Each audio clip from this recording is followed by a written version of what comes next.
अभी आप देख रहे हैं माजी उपाध्यक्ष नगर पालिका सैयद जुनैद से मुलाकात के लिए आए हैं।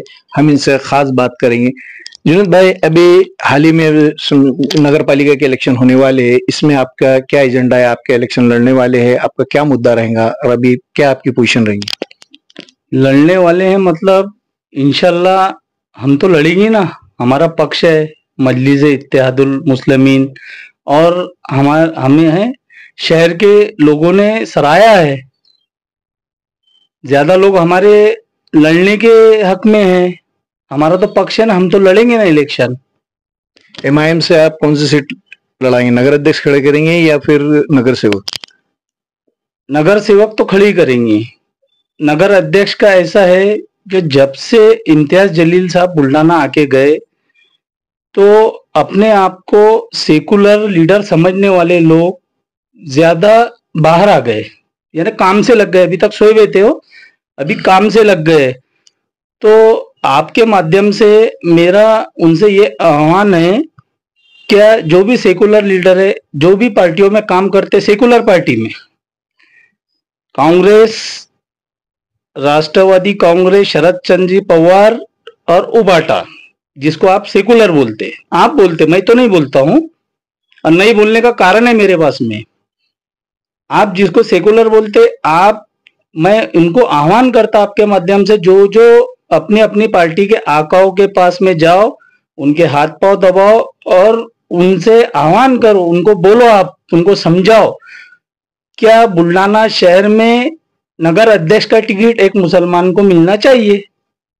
कोई राष्ट्रीय पक्ष ने अभी तक मुसलमान को दिए नहीं टिकट, आप देना चाहिए। वो बोलेंगे अगर चाह कि मुसलमान चुन के नहीं आता तो फिर सज्जाद सेठ कैसा है? आपके पास में बोलने को वर्ड है, अब बोलो, उनको दो। वो बोलेंगे तुम्हारे को क्या भाई, अब एमआईएम बुल्डाने में आ चुकी है और ज्यादातर लोग एमआईएम की तरफ झुकाव है। तो मैं ये बोलना चाहता आपको, क्या आप उनकी मीटिंग लगाओ, अपन सब लोग बैठेंगे। अगर चाहे कोई राष्ट्रीय पक्ष कोई मुस्लिम को उम्मीदवारी देता है तो मैं भी इंशाल्लाह उसका साथ देने के लिए तैयार हूं। एमआईएम के कैंडिडेट खड़े करने से सेकुलर वोट का डिवाइडेशन नहीं होगा क्या? सांप्रदायिक सरकार नहीं आएंगी क्या? बराबर है, होगा ना। तो उनसे सरकार चलाई नहीं जा रही, उनको भाजपा सेना को गिराते नहीं आ रहा, इसीलिए तो हम मैदान में आए। उनको नहीं जम रहा, उनके बस की बात नहीं है, तो खामोशी से हमारे पीछे खड़े रहो और हम उनको कैसा गिराते, उनका पर्दाफाश कैसे करते, ये हमसे सीखो। तो एमआईएम चुन के आने के लिए खड़े रह रही है कि किसी को गिराने के लिए खड़े रही? अरे नियर सी बात है, हम चुन के आने के लिए खड़े रह रहे, गिराने के लिए कैसे खड़े रहेंगे? हम खुद चुन के आने के लिए खड़े रह रहे। आपका यहाँ पर कार्य करनी घोषित है या इतना आपका जो लगता है आपको कि एमआईएम सीट से हम चुनकर आएंगे, तो आपके इतने समर्थक है यहाँ पर? बिल्कुल है, आप देख लो, आपने सभा देखे, अभी तो ये टाइटल है, आगे आगे देखो क्या होता है। मुझे एक बात बताओ, 6-7 साल से नगर पालिका पे प्रशासक है, एक तरफा राज है, आपने अभी तक क्यों नहीं आवाज उठाया? आप अभी तक क्यों रास्तों में नहीं उतरे? अतिक्रमण वालों के वास्ते क्यों नहीं रास्ते में उतरे? इतने बड़े बड़े बिल्डिंगा बने, इतने बड़े बड़े कॉम्प्लेक्स बने, आपने क्यों सवाल जवाब नहीं किया नगर पालिका से कि भाई कैसे बने, इसको एनओसी है या नहीं है, ये कौनते बेस पे गरीबों को दिया गया, इसमें लाभार्थी है या नहीं है, इसमें आरक्षण छोड़े या नहीं छोड़े, ये आपने क्यों नहीं पूछा? इसका मतलब हमें ये लगता है आप उस हक के लायक नहीं है। एमआईएम पार्टी की आप हिमायत कर रहे हैं और अभी एमआईएम पार्टी में जाने की बात कर रहे हैं, वहां से खड़े रहने की बात कर रहे हैं, तो क्या वजह है जैसा एमआईएम पार्टी आप ज्वाइन कर रहे हैं उसकी हिमायत कर रहे हैं? एमआईएम पार्टी ज्वाइन करने की मेरी वजह मैंने सभा में आपको बताया। क्या अपन अभी तक, आप भी और मैं भी अभी तक इसका काम कर रहे, उसका कर रहे, अपने को आश्वासन के सिवा क्या मिला अभी तक? सिर्फ आश्वासन, आमदरगी में काम किए, बोले तेरे 5-6 रोड बना के दे दूंगा। कौन से रोड बने? एक रोड का काम शुरू हुआ, वो भी अधूरा छोड़ दिए। बताओ ना मुझे, आप लोग मिलके मुझे बताओ, मुझे समझाओ। हो सकता मैं गलत जा रहा हूं, मगर आप मेरे को मेरी इस्लाह तो करो, आओ तो सही मेरे पास में, मुझे बताओ तो सही कि तुम्हारे 5-6 सालों में कौन से काम हुए, क्या हुआ। क्या विकास है तुम्हारा, कहाँ जा रहे? इम्तियाज जलील साहब को आपने यहाँ बुलाया या उनका दौरा था? और यहाँ अगर आए हैं तो क्या वजह थी, क्या मकसद था? क्योंकि अभी इलेक्शन को तो टाइम है। इम्तियाज साहब को उनका बुल्ढाना जिले का दौरा था, इलेक्शन की पक्ष बांधनी तैयारी के लिए वो आए थे और पूरे बुल्ढाना जिले का उनका दौरा था। 4-5 विजिट किए उन्होंने, सभा भी किए और सब पद अधिकारियों को बुला के मीटिंगें भी लिए अलग अलग जगह पे। वो तो पक्ष बांधनी थी उनकी, वो तो आएंगे जाएंगे चलेगा। इलेक्शन का अभी बिगुल बजा नहीं, जिस दिन बजेगा, अभी नहीं बजा तो ये लोगों की ये हाल है, और जिस दिन बच जाएगा वो सब उतर जाएंगे मैदान में। जब क्या करेंगे, कितने तोहमतें लगाएंगे? एक खास हमारा सवाल, इम्तियाज जलील साहब ने बुल्ढाना रेसिडेंसी में पत्रकारों के सामने ये कहा है कि मैं किसी का चैलेंज कबूल करने के लिए नहीं आया हूं या ना किसी को चैलेंज देने के लिए आया हूं, लेकिन सभा में उन्होंने चैलेंज करे। ये कौन सी राजनीति? बराबर है, बहुत अच्छा सवाल है आपका। इम्तियाज साहब ने जब पत्रकार परिषद लिए रेसिडेंसी में, सब पत्रकारों ने उनसे सवाल पूछे, उन्होंने बोले ये मुद्दा मेरे लिए खत्म हो चुका। जब विधानसभा में सीएम ने खुद खड़े रह के ये बात बोल दिए कि ये चीज गलत है, सब मंत्रियों ने बोल दी ये चीज गलत है, उस जगह खत्म हो गई ये वाली बात। उसके बाद में क्या हुआ, हम लोग रेसिडेंसी पे से जैसे नीचे उतरे पत्रकार परिषद खत्म होने के लिए, सभा में जाने के लिए, तो थानेदार साहब और डीवाईएसपी साहब वहां पर आए। उन्होंने बताया कि भाई हमारी गाड़ी के पीछे चलो, हम लेके चलते, तुम्हारे को रूट हम बताएंगे आपको। उन्होंने आरटीआई के तरफ गाड़ी डाले, उधर मलकापुर से गाड़ी निकली, आरटीआई के तरफ गाड़ी डाले। इम्तियाज साहब ने मुझे गाड़ी में पूछे कि जुनेद भाई, बोले अपना रोड तो सीधा है ना? बोले अपना सभा तो इधर है ना, सभा स्थल तो इधर है ना? तो मैंने बोला हो सकता, आज इतवार है, बाजार रहता, जयस्तंभ चौक पे बाजार भरता, उस कारण शायद अपनों को इधर से ट्रैफिक का मसला आ जाएगा करके उधर से संगम चौक होते लेके जा रहे, शिवाजी स्कूल से संगम चौक होते लेके जाएंगे। जैसे हम भूंडे चौक पे पहुंचे, भूंडे चौक का जैसे ही टर्न मारे तो इम्तियाज साहब को एक फोन आया कि साहब ऐसा ऐसा है और आमदार साहब के ऑफिस मलकापुर रोड पे और वहां पे बहुत सारे लोग जमा हुए हैं, करके आपका रूट चेंज करे। तो हो सकता है वो, जैसा अपने यहाँ कोई मेहमान आया, अपना जिले का ठिकाना है, बहुत सारे आते, हमारे से कभी ऐसे होते, हम जमा करते लोगों को। ये फोन किसका है? उनके कार्यकर्ता का आया हूँ ऑफिस का भी। वो सवाल तो मैंने किया नहीं उनसे, और सब मीडिया ने देखी वहां लोग जमे थे कि नहीं जमे थे, पूरे प्रशासन को मालूम है लोग जमे थे कि नहीं जमे थे वहां। उसके बाद में उन्होंने भड़ास में बोले, जैसा वो भड़ास में बोले थे, उनको दुख हुआ था कि भाई एक मजलूम पे हाथ उठाया आमदार साहब ने, उसका दुख हुआ था, उन्होंने बोले, इनका सवाल जवाब होगा, वो विषय खत्म हो गया। फिर उसके बाद में वो यहाँ आए थे, तो पब्लिक जमा करने का मैटर क्या था?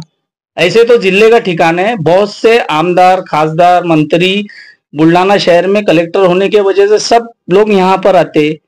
फिर हर किसी ने, हर पक्ष वाले ने ऐसी करना है कि दूसरे पक्ष का आदमी आया तो अपन भी पब्लिक जमा करो, दहशत निर्माण करो गांव में, ऐसा उचित है क्या? ये बताओ आप मुझे।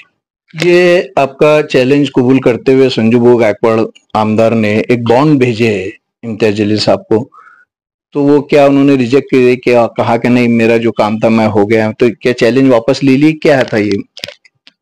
राजकारणी स्टंट था खाली? देखिए, ये सिर्फ प्रसिद्धि का विषय है, क्या हमने चर्चा में कैसे रहना चाहिए, ये प्रसिद्धि का विषय है। और इम्तियाज जलील साहब चाह रहे प्रसिद्धि? नहीं, इम्तियाज साहब ने तो वहां आपको पत्रकारों को वहीं बोल दिए थे, विषय विधानसभा में उठ गया, मेरी बात का संज्ञान ले लिए, वहां उनके सवाल जवाब हो गए, वहां उनको जो समझाना था समझा दिया, वो विषय वहीं खत्म हो गया था। उसके बाद करने की बात ही नहीं थी। और ये बॉन्ड का इसका विषय है, तो अपन एक लोक प्रतिनिधि है, अपन एक अहदेदार है, ये अपना काम नहीं है, या ऐसे चीजें करना अपना काम नहीं है। अच्छा, लोगों में ये चर्चा है कि ये जो सभा हुई है तो ये एक तरीके की प्लान थी और सत्ताधारियों ने इसको आपको फंडिंग की है और उनके बोलने पर ही आपने करे, कुछ पैसा वैसा भी दिए? सत्ताधारियों ने? अच्छा, ये कौन बोल रहा है? ये लोग ये लोगों में चर्चा है, आम लोगों में इस तरीके आपके जो पार्टी के जो विरोधक लोग हैं, कुछ लोग पार्टी के, आपके जो पार्टी में जो पहले पदाधिकारी थे जो आज नहीं, वो भी बता रहे हैं, और दूसरी पार्टी के लोग भी, वो भी इस तरीके से, और पब्लिक में भी ऐसा है कि हो सकता है प्लांट किया गया पूरा, तो आपको फंडिंग की गई और सत्ताधारी से आपको कुछ पैसा आया, उसके बाद आपने ये अरेंज करे। तो ये इस पे क्या है रोशनी डाली, क्या हकीकत क्या है? ये आमदार साहब के कार्यकर्ता बोल रहे हैं या दूसरी अदर पार्टी वाले बोल रहे हैं? नहीं, पार्टी के लोग भी बोल रहे हैं। कौन बोल रहा है इससे मकसद नहीं, इस तरीके की बात हकीकत क्या है ये बताइए।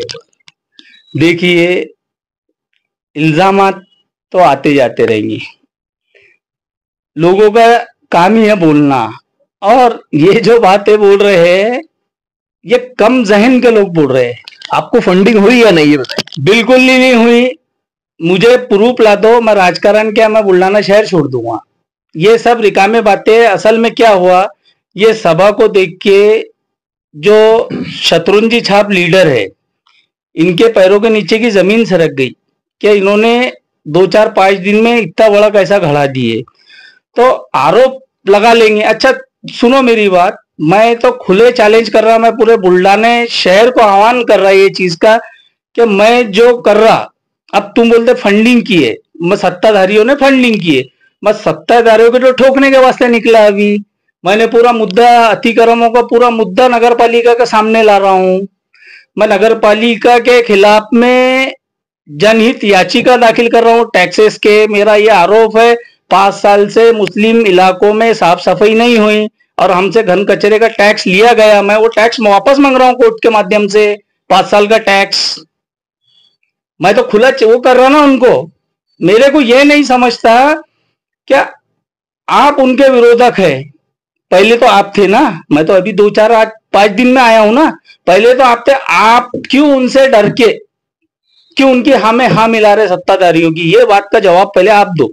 ऐसा आखिर में आप क्या पब्लिक को आह्वान करेंगे और जो आपके खिलाफ जो बोल रहे हैं उनको क्या मैसेज देंगे? मैं बुल्ढाना शहर की गयूर लोगों से ये दरखास्त करना चाहता हूं, ये जो सिलसिला है मुखबिरी मुनाफेकत का, मेरे मजहब में इसकी पनिशमेंट साफ साफ लिखी हुई है। तुम अगर चाहे बेजा किसी को बदनाम करते हो तो अल्लाह के पास आपको हिसाब देना पड़ेगा, मुझे भी देना पड़ेगा, आपको भी देना पड़ेगा। और मैं क्या कर रहा और क्या नहीं कर रहा, मेरा ईमान यह है कि मेरे से इसका सवाल पूछा जाएगा। मजलिस की तरफ से आप क्या आह्वान करना चाहते हैं? मैं मजलिस के तरफ से ये आह्वान करना चाहता हूं, क्या आप लोग इन दिखावे में मत आओ। ये जैसी अभी तक गांव के सब जिम्मेदार जो जो अपने आंखों के हाथ पांव दबा रहे थे, अब वो आपके पास तक उतर जाएंगे। उनको सिर्फ डर है, और मैं उनको भी बताना चाहता कि मेरे उतरने के वजह से तुम्हारी भी इज्जत हो रही। अभी तक तुम्हारे को कोई नहीं पूछ रहा था, फोन भी आना चालू हो गए तुम्हारे को पूछना भी चालू होगा उसको घेरो, कैसा घेरते, क्या करते। तुम्हारे को भी इज्जत मिल रही ना मेरे वजह से। उनको बोलो कम से कम तुम्हारे भाई ने तुम्हारी कॉलर तो टाइट कर रहा है, तुम्हारे अभी तक पूछ रही। इलेक्शन हुआ, निवडणूक हुआ जब तक, मुझे एक बात बताओ, बुल्ढाना शहर में कितनी घटनाएं निवडणूक आमदरगी के इलेक्शन हुए बाद। मेरा आपसे एक सवाल है, कुर्सी का झगड़ा उनका और ताई का, कोई भी गिरेगा कोई भी आएगा, वो दोनों में से आएगा। ये गिरेगा तो वो आएगा, वो गिरेंगे तो ये आएंगे, दोनों का झगड़ा है। इनके वजह से अपनों को बुरा बोला जा रहा है, मेरे मजहब को बुरा जा रहा है। इनमें से कोई किसमें इतनी हिम्मत नहीं है कि रास्ते पे आके इनका विरोध कर सके। मुझे बताओ, एक भी सेकुलर पार्टी का स्टेटमेंट है क्या आपने ऐसा गलत बोला, इन पे गुना दाखिल होना चाहिए, या रोडों पे उतरे, या कुछ एलिगेशन किए? क्या बताओ मुझे। यही तो सेकुलर पार्टी कहती है कि एमआईएम जो है मजहब की राजनीति करती। बिल्कुल, हर इंसान अपने अपने राजनीति कर रहा है, हर मजहब ने करना चाहिए, मजहब की राजनीति करना चाहिए, बिल्कुल करना चाहिए। हम हमारे सब कौमी भाइयों को साथ में लेके हमारे मजहब की राजनीति करेंगे। हम भी बताएंगे हमारा मजहब क्या है, सेकुलरिज्म कैसा रहता है। नाम का सेकुलरिज्म है क्या है? अरे मेरे मजहब ने तो सेकुलरिज्म 1400 साल पहले बताया क्या चीज रहती। हम तो पड़ोसी भी भूखा रह गया तो हमारे पे खाना हराम है। ये थे सैयद जुनैद माजी उपाध्यक्ष नगर पालिका, जिससे हम बातचीत कर रहे थे। इन्होंने बहुत ही बेबाकी से हमारे सवालों के जवाब दिए। मैं इसरार देशमुख, बुल्ढाना समाचार।